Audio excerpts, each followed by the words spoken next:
భూమి మీద సెంటు స్థలం కొనడమే గగనమైపోతున్న ఈ రోజుల్లో ఒక వ్యక్తి ఏకంగా చంద్రుడినే అమ్మేస్తున్నాడంటే నమ్ముతారా? అవును, డెన్నిస్ హోప్ అనే రియల్టర్ అంతర్జాతీయ చట్టాల్లోని చిన్న లొసుగును పట్టుకుని జాబిలిపై ప్లాట్లు వేసేశారు. ఇప్పటి వరకు దాదాపుగా 70 లక్షల మందికి ప్లాట్లు అమ్మడమే కాకుండా 100 కోట్లకు పైగానే సంపాదించి ప్రపంచాన్ని ఆశ్చర్యపరిచారు. సెలబ్రిటీలు సైతం క్యూ కట్టిన ఈ వింత వ్యాపారం ఇప్పుడు సోషల్ మీడియాలో హాట్ టాపిక్ గా మారింది. ఆ వివరాలు ఇప్పుడు చూద్దాం.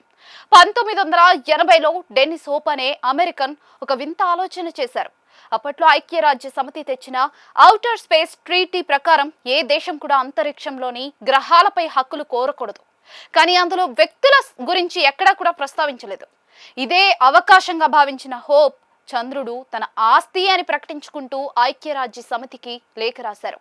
ఇక దానికి ఎలాంటి అభ్యంతరం రాకపోవడంతో లూనార్ ఎంబసీ పేరుతో ఒక సంస్థను పెట్టి చంద్రుడిని ప్లాట్లుగా విభజించి అమ్మడం మొదలుపెట్టారు. ఇది వినడానికి జోక్లా అనిపించినా ఆయన మాత్రం సీరియస్ గానే రిజిస్ట్రేషన్ పత్రాలు ఇవ్వడం విశేషం.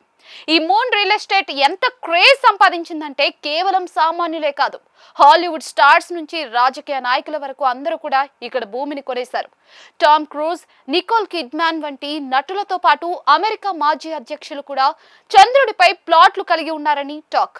ఒక ఎకరం ధరను సుమారు $25 అంటే దాదాపుగా 2000 రూపాయలు నిర్ణయించడంతో చాలా మంది సరదాకో లేదా భవిష్యత్తుపై ఆశతోనూ కొనుగోలు చేస్తున్నారు. ఇప్పటి వరకు 70 లక్షల మందికి పైగా డెన్నిస్ హోప్ కస్టమర్లుగా మారడంతో ఆయన అకౌంట్లో 100 కోట్లు వచ్చి చేరాయి. నిజానికి అంతర్జాతీయ చట్టాల ప్రకారం ఈ భూముల అమ్మకానికి ఎలాంటి చట్టబద్ధత లేదు. ఐక్యరాజ్య సమితి మరియు అంతరిక్ష నిపుణులు ఈ వ్యాపారాన్ని కేవలం ఒక వినోదం లేదా గిఫ్ట్ ఐటమ్ గానే చూస్తారు తప్ప ఆ ప్లాట్లపై ఎవరికీ నిజమైన యాజమాన్య హక్కులు ఉండవని స్పష్టం చేశారు. ఇక ఒకవేళ భవిష్యత్తులో మనుషులు చంద్రుడిపై స్థావరాలు ఏర్పాటు చేసుకుంటే హోప్ ఇచ్చిన పత్రాలు అక్కడ చెల్లుతాయా అనేది పెద్ద ప్రశ్నార్థకమే. అయినప్పటికీ డెన్నిస్ హోప్ మాత్రం తన వ్యాపారాన్ని ఏమాత్రం ఆపకుండా ఇతర గ్రహాలపైన కూడా ప్లాట్లు వేస్తూ దూసుకుపోతూ ఉన్నారు.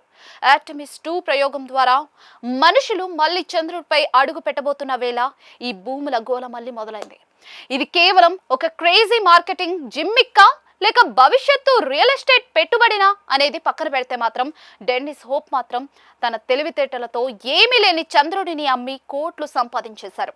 ఇక చట్టాలు ఎలా ఉన్నా జాబిలిపై మనకంటూ ఒక చోటు ఉండాలని కోరుకునే మనుషుల ఆశే ఈ మూన్ రియల్ ఎస్టేట్ విజయానికి అసలు కారణం.